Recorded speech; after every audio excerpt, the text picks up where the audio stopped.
Hello, everyone.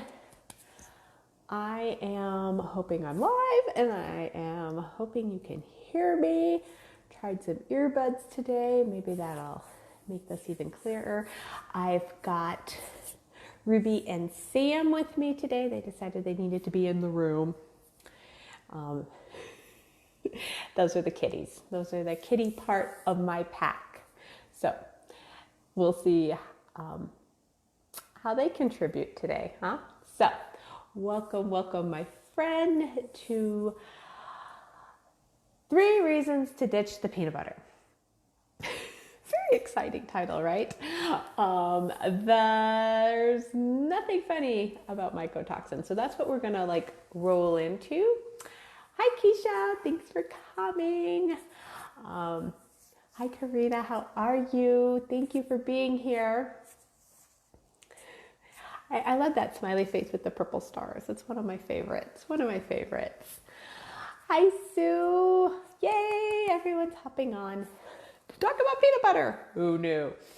So how much, well, yes, your dog can eat peanut butter. Okay, we'll just throw that out there right off the bat. And how many of us have used peanut butter in the past with our dog, right? Or currently use peanut butter with our dog. I think it was a big portion of my puppy's frozen Kong diet to keep them occupied, and I would actually mix in dehydrated. I love my organic peanut butter. Hi, Kim. Or I mixed it with their dehydrated raw, and that would be like their lunchtime, right? Okay, so a few things about peanut butter. And I actually ditched the peanut butter. Well, they're 4 now, so probably about 3 years ago, because I kind of knew some stuff and I kind of well, maybe. And then I think I read some more information and I'm like, maybe not so much. So we're going to have this little chat. We're going to become more aware about some stuff, and then you get to choose. How's it get even better than that? Most peanut butters contain sugar. There's a kitty. I'm not sure what he's... So, okay, so let's watch the cat, because, just watching cats do that's just flippin' hysterical, right? I think she's caught. Are you caught on that?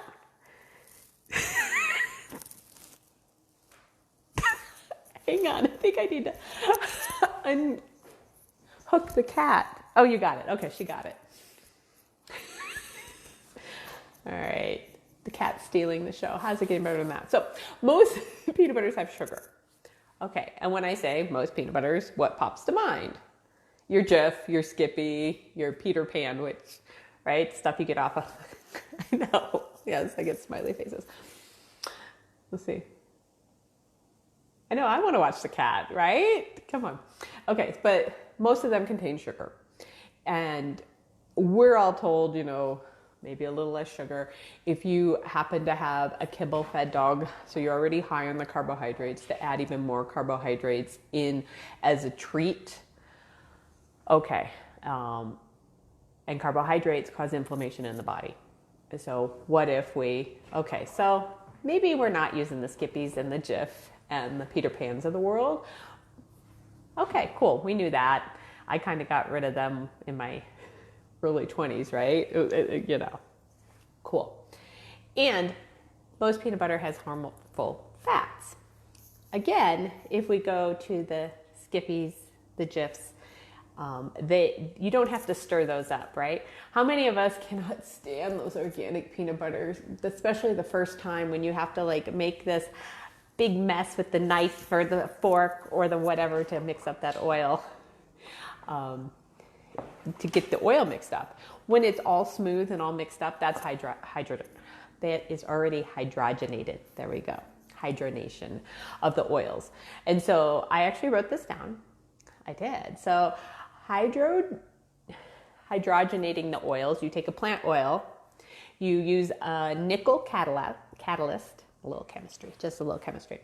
You heat it up and then you remove the nickel catalyst, but then you have a toxic fat. So all of those peanut butters that don't need mixing, right? They're all hydrogenated.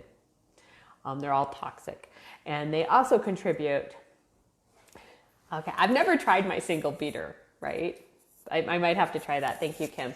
Hi, Neely. Hi, Stacy. But that toxic fat also contributes to inflammation. Overall, generalized chronic inflammation in our animals and us contributes to diabetes, heart disease. So we've kind of cut out all of our hydrogenated fats in our diet. Let's start looking at our animals. Peanut butter is probably the only one that you might even find that for your animals, honestly. I bet if you read some of the kibble labels, it might be there too. But you're not going to come across a lot of hydrogenated fats in your animal's diet in general. Okay. And this is great. Those natural roasted peanut butters, right? So now we're not going to the shelf at the grocery store anymore. We're going to skip the Jif and the Skippy, right? We're going to skip the Peter Pan. We're going to skip this added sugar and the added I can't say this word today. I normally have no problem with it, so I apologize. Hydrogenated fats. We're going to skip those. So we're going to go, and I'm getting there, Neely. You always like get there before I get there. So now we're going to go and we're going to get the naturally roasted stuff. We're actually going to go over to the health food store and we're going to grind our own, right? And actually roasting them makes that fat in peanut butter go rancid. The natural occurring fat in peanut butter will now go rancid because you roasted it. And even in organic, right? Those naturally occurring fats. So you roast that, now the fats are rancid. And now we get to the mold. Mold. Peanuts are full of mold. And they have these very fancy names called mycotoxins. And it has a specific one called aflatoxins that come from a mold called Aspergillus. So your peanuts, hence your peanut butter, is full of mold. And these aflatoxins are some of the most carcinogen stuff on the planet, meaning it causes cancer. You're not sorry, Neely. She's not sorry at all. Don't believe her. Yes, they are some of the biggest cancer-causing agents on the planet. And they are in peanut butter. They are naturally occurring in peanuts in peanut butter.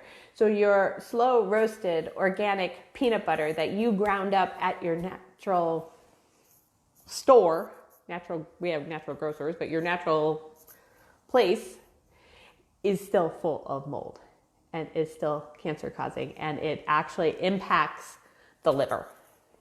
It is liver toxic. So this is why I stopped using the peanut butter for my animals. That does not mean you can't go to almond butter and cashew butter and some other stuff, because how much do our animals, dogs, love peanut butter, right?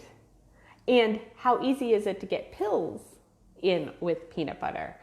How much can you mix that in with so you can lower the fat content if you so need to, and depending on your points of view about dairy with your dogs, you can mix that in with yogurt. But you can do all of this with your almond butter. And the other nuts, cat butt, all the other nuts do not have, I use almond butter, yes. Is that a better option? Yeah. It is something specific to the peanut that they have all of these mycotoxins that are naturally occurring with that nut. And so you don't get them with your almonds, you don't get them with your cashews. You can go to the other nut butters in limited amounts. You're still gonna have high fat content because, well, they're nuts, right? Okay, cool. Just be aware of that. No big deal. And you don't want to get the ones that are hydrogenated. Haha, I got that word out this time. Because those ones that you don't have to mix, they're all hydrogenated. They add some hydrogenated oil, and so you don't have to mix it up. And, don't get any added sugar. Some of your, flavored almond butters out there have sugar in them. just take a look at the ingredients, and you're not really needing those for your dogs anyway, so there really shouldn't be a reason for that. Let me see. I've got my notes back there. Yes. Well, there's always that lectin question, right? And then Neely says, almond butter has to be organic because they desiccate almonds in glyphosate, which is your Roundup. They pretty much, if you're not getting organic, your food has been desiccated with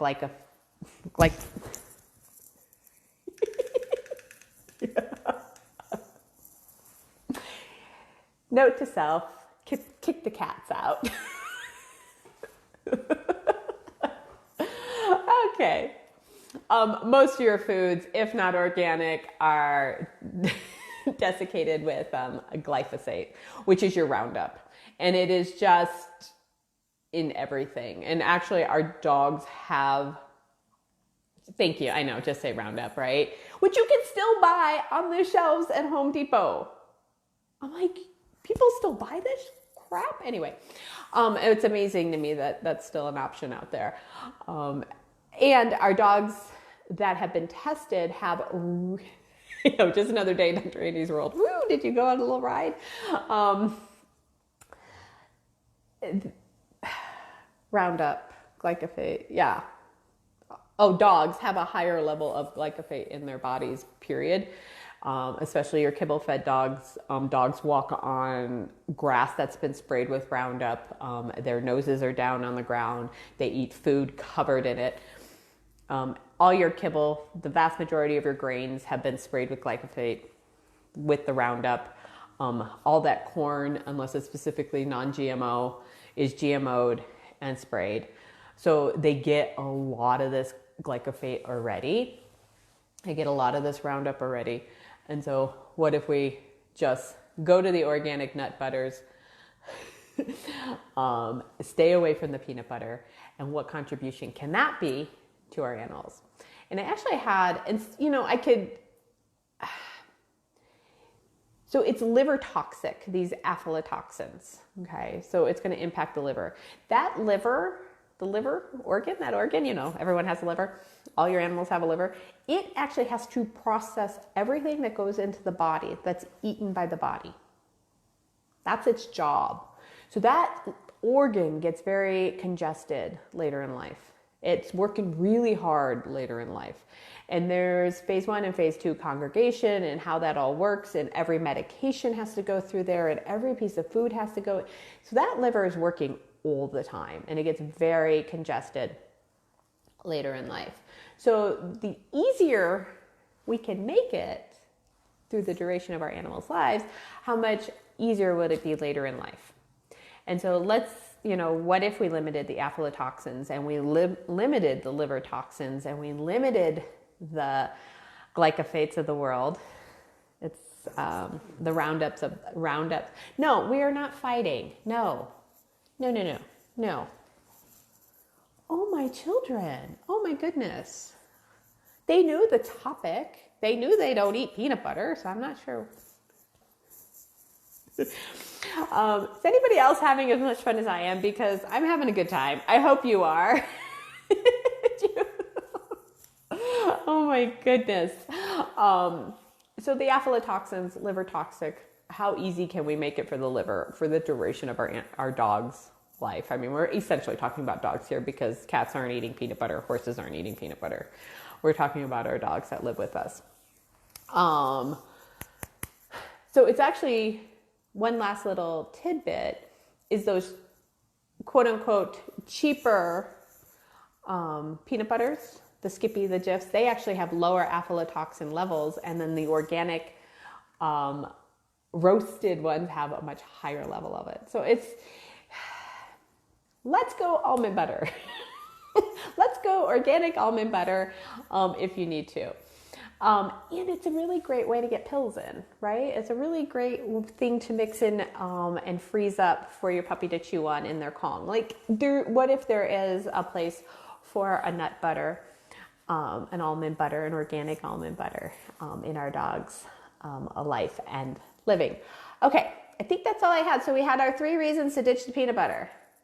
Right? Our cheaper commercial ones are full of sugar. Oh my goodness, hydrogenated fats. There we go. In the peanut butter you don't have to stir. And then our organic roasted beautiful peanut butter that I loved for years and insisted that was the only thing I used with my animals is full of mold. Very simply full of mold. So that's what I got today. There was one other. Okay, so we're trying something new here in Dr. Andy's world. Oh, by the way, I'm Dr. Andy. I don't think I said that earlier, but hopefully you know where you're at, or didn't matter where you're at. We are playing with our Spot bot. Okay, so we have a bot, and we named him Spot because, well, why wouldn't we? Because that was just too much fun. And if y'all could do me a favor, just one little favor. In the comment section, can you write the word remind? You are our pilot testing group, all right? And then you're gonna get some Facebook messages and just answer them any way you want to. This is no pressure to join in or any of that, but we wanna make sure it's working. If you could help us out, we would truly, truly, truly, thank you, Keisha, be appreciative. And you can say hello to SpotBot. I guess we also need to give SpotBot a look. Like, what does Spot look like? Thank you, Christine. And then play around with that. If you want to opt in, great. If you want to also just stop, write stop. But we were just seeing if it's working. So anything else about peanut butter? And now the possibility of, oh, Christine just got the message. Woohoo! Thank you, Christine. Yay! SpotBot is working hard. Let's see. Anything else? Thank you, Sue. Yay! Getting messages out into the world. Play with SpotBot. All right. So I have Dr. Andy's World podcast. We are on our break just from the radio. From the radio show, the live show, the podcast, we're on break. I will be here every Tuesday afternoon at 4:05 p.m. Mountain Standard Time with new stuff to chat about. But Friday is yay, Neely got a message. Good. So I think SpotBot's working. How's it get even better than that? Thank you so much for playing along. Appreciate it. So we have yes, Keisha says hooray. We have a replay on Friday, which I forgot to look up. So that's going to go off Friday, and then I will be back on next Tuesday here doing our live chat. I think that's it. Sue got it too. Woo, woo, yay. All right, this technology thing. Oh my goodness, how much fun can you have with it all? Go Spot, exactly. Go Spot, go. All right, my friends. Oh my goodness, it's 4th of July this weekend. How much fun can we have with that? And all those points of view about fireworks. You might want to destroy and uncreate them. And how much ease? What if nothing is right or wrong? Yes. Oh, that's the show. Great. Okay, thank you, Keisha. Oh my goodness, I love Keisha. Always has my back. So Friday's show, the replay is what if nothing is right or wrong? Truly, what if nothing is right or wrong? What if you choose to continue to feed peanut butter? There's nothing right or wrong about it. It's just choice. And what if you choose something different when you have different information? I think it was Oprah that said that many years ago. When you know better, you do better, right? Or not, but what if when you get more information, you can choose something else, because then that's what works for you. So what if truly is nothing is right or wrong? So that's the replay Friday show. Inspire Choices Network, 3 p.m. Mountain Standard Time. Listen in, or you can find it on all the podcast platforms. I will be back here next Tuesday, 4:05 p.m. Mountain Standard Time. Destroy and uncreate all your points of view about fireworks, and keep asking how much fun this all can be and how much ease you can have with all of it, and have a rockin' fabulous 4th of July weekend, and I will see you next week. Mwah! Thank you, my friends.